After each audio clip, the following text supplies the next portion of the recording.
मांडलेले आहेत, त्या मुद्द्याचं आपण स्पष्टीकरण द्यावं. महोदय, हे जे आपण एनए रद्द केला आणि एनए सनदी आता रद्द करतोय, हे बिल फक्त औद्योगिक, इंडस्ट्रियल, कॉमर्शियल आणि रहिवासी क्षेत्राकरता आहे. इथे जे एनए आपण करतो, वाणिज्याला वाणिज्य वापर करतो, औद्योगिकला औद्योगिक वापर करतो आणि रहिवासीला रहिवासी वापर करतो. त्यामुळं यांना वारंवार येण्याची गरज नाही. व्यावसायिक क्षेत्रात व्यावसायिक वापर करण्यास, औद्योगिक क्षेत्रात औद्योगिक वापर करण्यास आणि रहिवासी क्षेत्रात रहिवासी वापर करण्यास कुठली येण्याची गरज नाही असा निर्णय असा कायदा आपण पारित केला, पण सनद ठेवली होती. त्यामुळे हा शेतीशी काही संबंध नाही आहे, कृषकची या बिलाचा काही संबंध नाही. हा फक्त संबंध हा रहिवासी, वाणिज्य आणि औद्योगिक क्षेत्राकरता आहे. त्यामुळं कृषक क्षेत्राला याचा काही इफेक्ट होणार नाही आहे.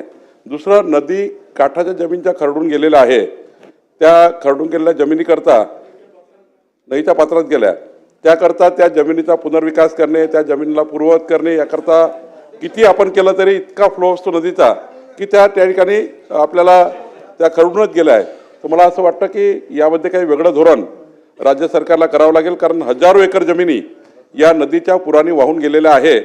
त्यामुळं आपल्याला कधीतरी मदत पुनर्वसन खात्या माध्यमातून या ब्ल्यू लाईन ठरवताना आपल्या ज्या जमिनी शेतकऱ्यांच्या नदीत गेल्या आहेत त्याच्याबद्दलही वेगळं त्या ठिकाणी काही मदत पुनर्वसन विभागाकडनं वेगळं धोरण आणण्याची गरज आहे. मी आपल्याला आश्वस्त करतो की शासन याच्यामध्ये पूर्ण लक्ष टाकेल. मला एकच फक्त क्लॅरिफिकेशन पाहिजे की आपण आत्ता रेडी रेकनर रेट म्हणालात, इंग्लिश व्हर्जनमध्ये तसंच लिहिलंय ॲन्युअल स्टेटमेंट ऑफ रेट्स, पण जे मराठी याच्यात आहे त्यात चालू बाजार मूल्य लिहिलंय, म्हणजे तो मार्केट रेट होतो. आता मार्केट रेट आणि रेडी रेकनर रेट हे शहरी भागात त्याच्यामध्ये बऱ्यापैकी तफावत असते, त्यामुळे त्याच्यावर आपण कृपया क्लॅरिफिकेशन द्यावं एवढी माझी विनंती आहे. नाही, मी आपल्याला स्पष्टपणे सांगतो की रेडी रेकनरच्याच दराप्रमाणे हे मूल्य राहील. नाही, आपण याच्यात जर बाजार मूल्याचा अर्थ असा होत असेल की त्या ठिकाणी मार्केट रेट, तर आपण ते रद्द करू. आपला रेडी रेकनर जो आहे चालू बाजार मूल्य आपण आता याच्यातून कमी, हा वाक्य कमी करू, हा शब्द कमी करू आणि रेडी रेकनर रेट प्रमाणे. मी मराठी भाषेत याचा आता मराठी त्याला बाजार मूल्यच म्हणतात, पण ठीक आहे, आपण एक याच्यामध्ये रेडी रेकनर ॲड करू. पण रेडी रेकनरच्या 10% 1000 चौरस मीटरला, 1001 ते 4000 चौरस मीटरला 0.25% आणि 4001 चौरस मीटरला 0.5%. याच असं आपण एक वन टाईम प्रीमियम घ्यायचं आणि सनद आणि एनए रद्द करून टाकायचं. माननीय अध्यक्ष महोदय, आत्ताच माननीय सदस्यांनी सांगितलं, आपण क्लिअरिफाय केलं, मी आपलं अभिनंदन करतो. पण शहरात जे काही लेआउट्स आपण मंजूर करतो आहे NITच्या माध्यमातून, तिथे ग्रैड कृषीकर लागतो आहे. तो हा कायदा आल्याबरोबर तो वन टाईम घेऊन आपण तो नियमित संपवणार आहोत का, नंबर 1. आणि माननीय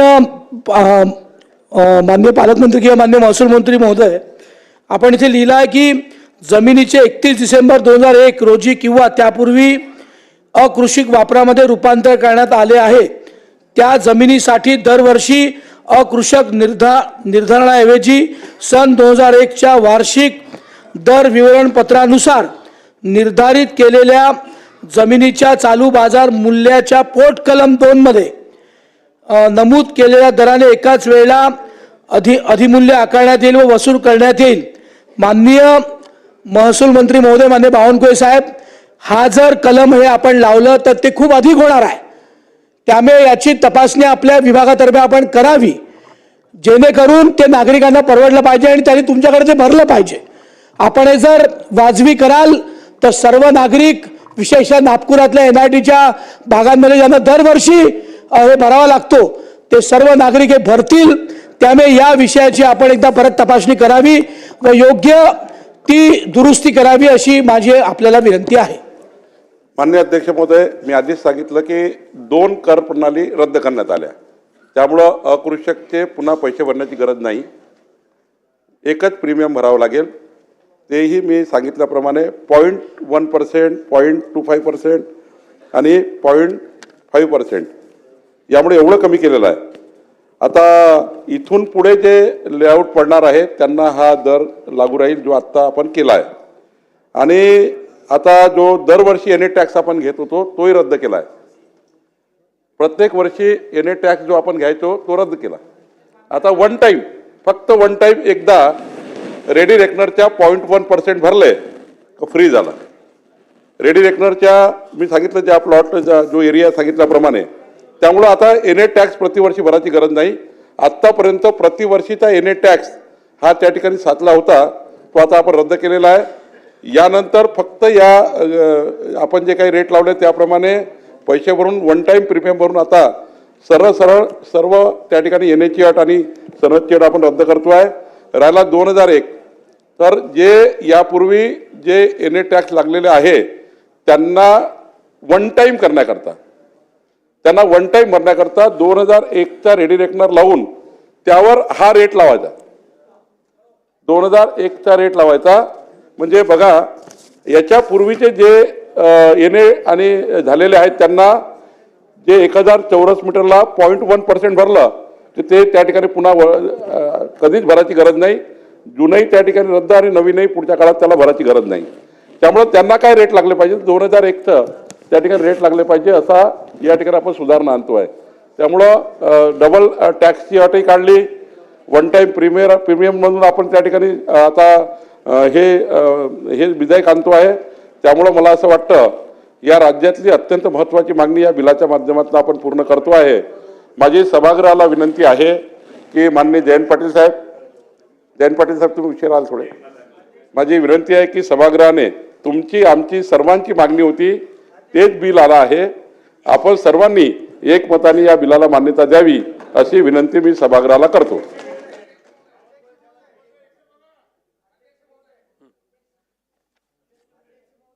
परंतु आणखी असे अध्यक्ष बावनकुळे साहेब, एकच माझी विनंती आहे की दुसरा पॅरेग्राफ परत आहे की 2002 रोजी किंवा त्यानंतर अकृषिक झाल्याच्या जमिनीच्या बाबतीतला एक आहे, त्या बाबतीत आपण असं म्हटलं आहे की वापरामध्ये रूपांतर करण्यात आलेल्या जमिनीसाठी दरवर्षी आकारण्यात आलेल्या अकृषिक निर्धाराऐवजी ज्या वर्षी अशी जमीन अकृषिक वापरासाठी रूपांतर करण्यात आली असेल त्या वर्षाच्या वार्षिक दर विवरणपत्रानुसार जमिनीच्या बाजार मूल्याच्या पोट नियम 2 मध्ये नमूद केलेल्या दराने एकाच वेळेस. सर, हे खूप जास्त होईल, इथेही रेडी प्रमाणेच घ्यावे अशी माझी विनंती आहे.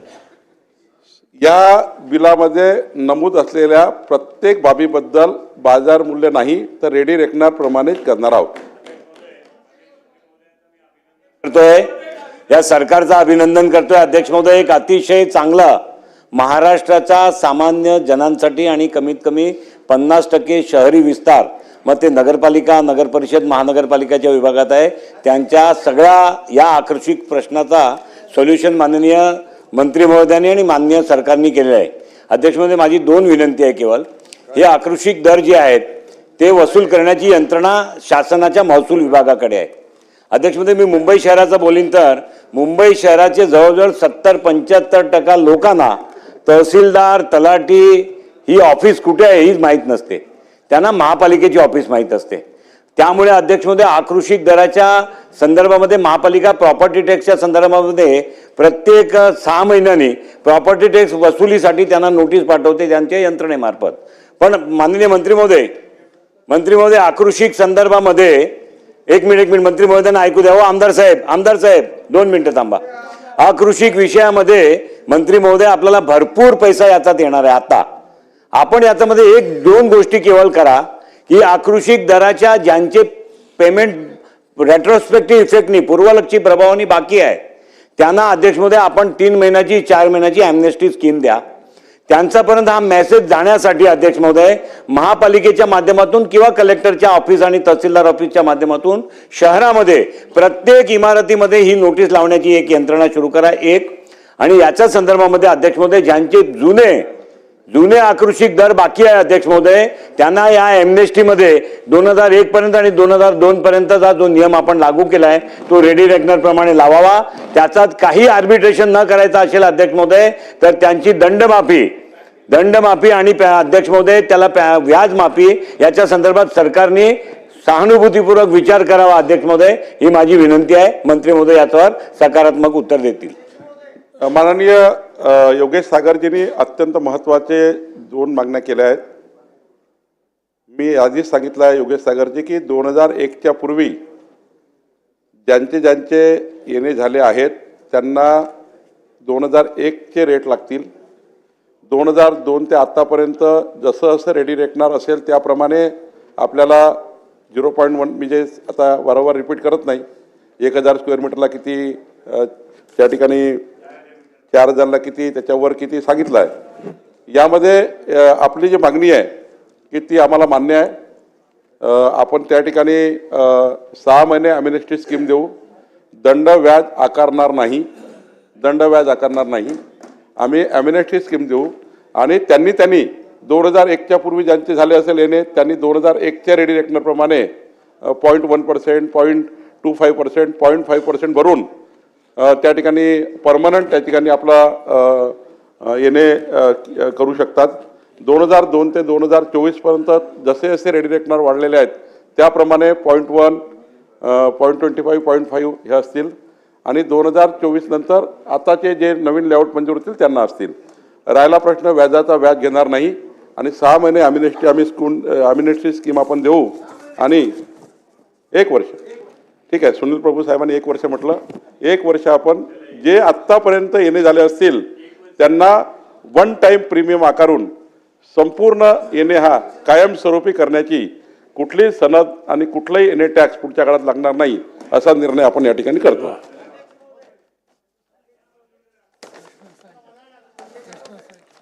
प्रश्न असा आहे की सन 2025चे विधानसभा विधेयक क्रमांक 97. अध्यक्ष महोदय, मी फक्त अभिनंदन करण्यासाठीच या ठिकाणी उभा आहे.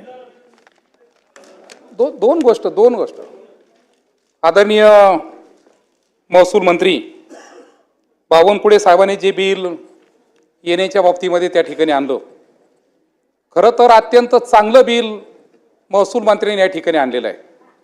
येणे करत असताना, लेआउट करत असताना, शहर भाग असो का ग्रामीण भाग असो, अत्यंत क्लिष्ट पद्धत होती त्याचा येणे करण्याची. परंतु खऱ्या अर्थाने हे सगळं टाळलं आणि म्हणून मी एक चांगलं बिल आणलं त्याबद्दल तुमचं अभिनंदन करील. परंतु अध्यक्ष महोदय, उक्त संहितेचे कलम 42A, 42B, 42K, 42D, 44, 44A, 45, 46 आणि 47 याऐवजी 41 याचा खुलासा त्या ठिकाणी आमच्या सारख्याला त्या ठिकाणी काही झाला नाही आणि म्हणून मी मंत्री महोदयांना विनंती करणार आहे का त्याचा खुलासा करणं या ठिकाणी, स्पष्टीकरण करणं या ठिकाणी महत्त्वाचं आहे. आणि दुसरं महत्त्वाचं, आतापर्यंत जेवढे येणे झाले त्याच्या बाबतीमध्ये अत्यंत चांगला खुलासा केला की 1 टाइम प्रीमियम भरा. 1000चा प्लॉट असेल तर 0.1, 1000 ते 4000 असेल तर 0.25 आणि 4000च्या पुढे जर असेल तर 0.5. एक अत्यंत चांगला प्रीमियम या ठिकाणी आपण आणलेला आहे आणि व्याज माफ करून टाकलं. फक्त मी विनंती एवढीच करणार आहे का ग्रामीण भागामध्ये पेट्रोल पंप असेल किंवा जर इतर कारणासाठी येणे करायचे असेल तर ग्रामीण भागामध्ये सुद्धा ही पद्धत आपण अंमलात आणावी, एवढंच या ठिकाणी मी बोलतोय. अत्यंत महत्त्वाची सूचना केली आहे, ती मान्य आहे आणि त्यामुळं आपण ही बाब मान्य करू. आणि योगेश सागरची एक राहिला आहे, BPMSमध्ये आम्ही एक विंडो करणार आहे प्रीमियमची. त्या विंडोत पैसे भरले की त्याला आता मग कुणा वेगळीकडे पैसे भरायची गरज नाही, चालन भरायची गरज नाही. BPMSमध्ये याची एक खिडकी राहणार आहे. त्यामुळं तुम्हाला प्रीमियम भरण्याची झंझट त्या ठिकाणी संपणार आहे. ग्रामीण भागाला सुद्धा हा नियम लागू आहे. प्रश्न असा आहे की सन 2025चे विधानसभा विधेयक क्रमांक 97.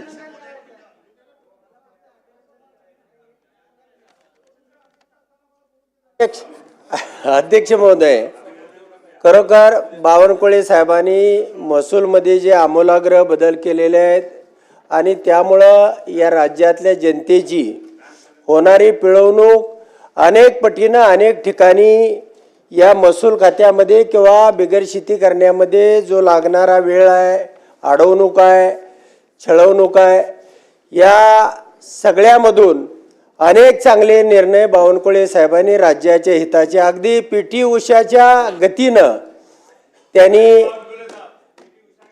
पी.टी. उषापेक्षाही जास्त गतीनं त्यांनी निर्णय केलेले आहेत. फक्त या बिलाच्या बाहेर जाऊन बावनकुळे साहेब माझी एक विनंती आहे की असंच आपण मोजणी खात्यासाठी आपल्याला जे काय करता येईल, कारण हे मोजणी खातं आज माझी जमीन मोजली तर मला दुसऱ्याच्यात सारून देतं आणि त्यानं मोजली तर तिसऱ्याच्यात सारून देतं. माझ्या तालुक्यामध्ये 4600 केसेस आहेत कोर्टामध्ये आणि कुणाचीच जर पुन्हा त्या शेतकऱ्यानं पुन्हा मोजणी मागवली आणि अधिकारी बदलला तर तो अजून पुन्हा दुसरीकडेच मोजतो, दुसऱ्याच्यातच दाखवतो. ही अतिशय गंभीर बाब आहे. तर सॅटेलाइटच्या माध्यमातून एकदा हे राज्यातलं चित्र जसं आहे तसं स्वीकारा, कायदा करा, जे आहे तसं, कुणाला कमी असो जास्त असो. पण ही जी कोर्ट कचेरी आणि या शेतकऱ्यांची 40-40, 50-50, 70-70 वर्ष लोक या कोर्ट कचेऱ्या करतायत आणि मोजणीचा विषय हा अतिशय गंभीर आहे. फक्त माझी विनंती आहे बावनकुळे साहेब हे करतील आणि तुमचं सर्व विरोधी पक्षाच्या वतीनं खूप सारा अभिनंदन. महसूलमध्ये अनेक चांगले निर्णय घेतल्याबद्दल धन्यवाद. अध्यक्ष महोदय, श्री बावनकुळे साहेब हे दिवसेंदिवस प्रचंड लोकप्रियतेकडे चाललेले. माझे तर ते आवडतेच मंत्री आहेत.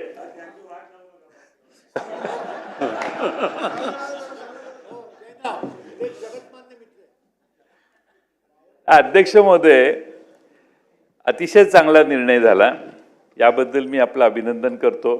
आणि मला वाटतं की तुमचे एवढ्या वेगाने निर्णय होत आहेत, आमच्या जानकर साहेबांनी सांगितलं त्याप्रमाणे, की लोकांना अवघड वाटणारा महसूल कायदा किंवा महसूल विभाग हा अतिशय मुक्तपणाने लोकांच्या सेवेसाठी उपलब्ध व्हायला लागला आहे.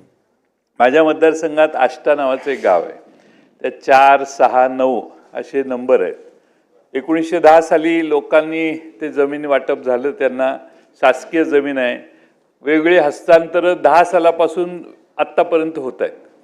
आता त्यांना वर्ग 2चं वर्ग 1 करणं, ते रेग्युलराईज करणं, यासाठी मी आपल्याला अनेक वेळा निवेदनं दिलेली आहेत. मला आशा आहे की या कायद्यामुळे त्यांना बऱ्यापैकी रिलीफ मिळेल. जर आणखीन त्यांना रिलीफ पाहिजे असेल तर पुन्हा मी त्या भागातलं शिष्टमंडळ घेऊन, मी राजा एवढा दिलदार आणि उदार झालेला असताना यापूर्वी आम्ही त्या सूचना केलेल्या आहेत. पत्रही मी आपल्याला अनेक वेळा दिलेली आहेत. आपणही भेटून एकदा त्याच्यावर एक कायदा निरस्त एक GR रद्द केला. तर आता माझी विनंती आहे की आम्ही त्याबद्दल आपल्याला भेटू, पण आपल्या या कायद्यानं त्यांना बराचसा रिलीफ मिळेल अशी अपेक्षा आहे. आपण एक चांगला कायदा केला आणि लोकांच्या मनातले निर्णय ज्यावेळी माणूस घेतो त्यावेळी त्याची खुर्ची पुढं जाते.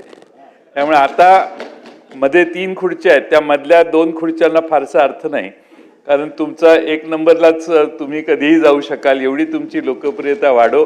आणि योगेश सागर यांना काही म्हणायचं असलं तरी राजकारणात असं कौतुक विरोधकांच्याकडून झालं तर लवकर प्रमोशन होतं.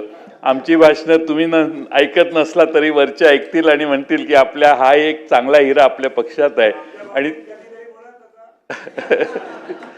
योगेश सागर यांचा तर मी इतका हितचिंतक आहे की मला मगाशी असं वाटलं की योगेश सागर सामील झाले, फितूर झाले, पण त्यांनी स्वतःच्या जागी जाऊन पुन्हा अतिशय चांगली भूमिका बजावली. त्यामुळे योगेश सागरांचं कौतुक केलं पाहिजे. पण मी पुन्हा एकदा महसूल मंत्र्यांचं अभिनंदन करतो आणि माझे 2 शब्द संपवतो. माननीय अध्यक्ष महोदय, माननीय उत्तमराव जानकरजींनी सांगितलं, आपण आता मोजणी खात्यामध्ये आमूलाग्र बदल करतो आहे. आता आपण खाजगी सर्वेअरसुद्धा एम्पॅनलमेंट करतो आहे. खाजगी सर्वेक्षणाच्या माध्यमातून आपण खूप त्या ठिकाणी नवीन आधुनिककरण आणतो आहे, रोवर्स आणतो आहे. मोठ्या प्रमाणावर त्या ठिकाणी नक्षा स्कीम येते आहे, स्वामित्व स्कीम येते आहे.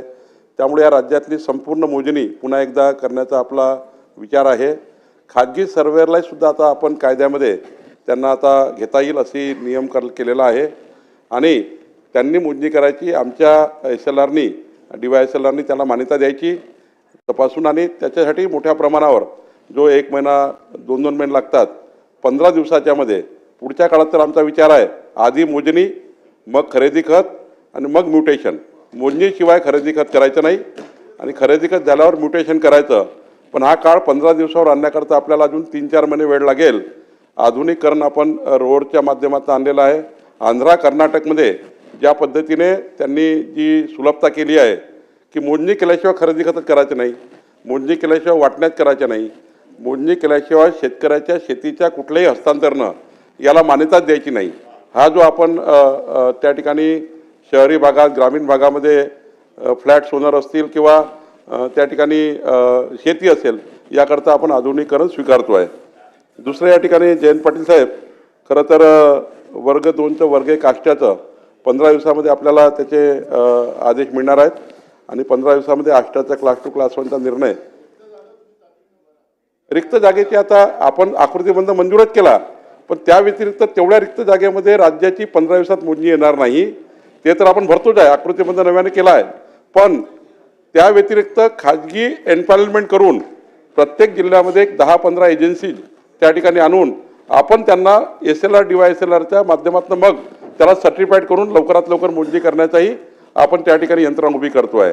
म्हणजे जनतेला ऑनलाईन त्या ठिकाणी सर्व प्रक्रिया पूर्ण करायची आणि मोठ्या प्रमाणावर खाजगी ज्या मोठ्या मोठ्या कंपनीजला आंध्रा कर्नाटकमध्ये संपूर्ण मोजणी करण्याचे अधिकार दिले आणि मग मात्र त्याला सर्टिफिकेशन हे SLR आणि DYSLRने दिलं. हे महत्त्वाचं आहे. त्यामुळं राज्याची मोजणी एकंदरीत झाली की आतापर्यंत जे क्लिष्ट राज्याच्या अडचणी आहेत त्या दूर होतील मला असं वाटतं. या ठिकाणी आष्ट्याचं सांगितलं मी, आष्ट्याला 15 दिवसामध्ये क्लास 2 क्लास 1चे आदेश मिळतील आणि सर्व आष्ट्याचं जेवढं काही प्रॉपर्टीज आहे त्या क्लास 1मध्ये करण्याचा निर्णय आपण करू. अध्यक्ष महोदय, या ठिकाणी मी आपल्याला विनंती करतो की सभागृहाने एकमताने या बिलाला मान्यता दिली आहे. आपण या ठिकाणी मान्यता द्यावी अशी विनंती करतो.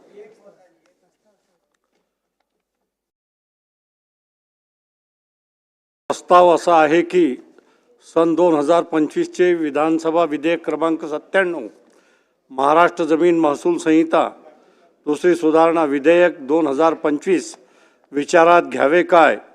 अनुकूल असतील त्यांनी होय म्हणावे, प्रतिकूल असतील त्यांनी नाही म्हणावे. होयचे एकमत, होयचे एकमत विधेयक विचारात घेण्यात येत आहे.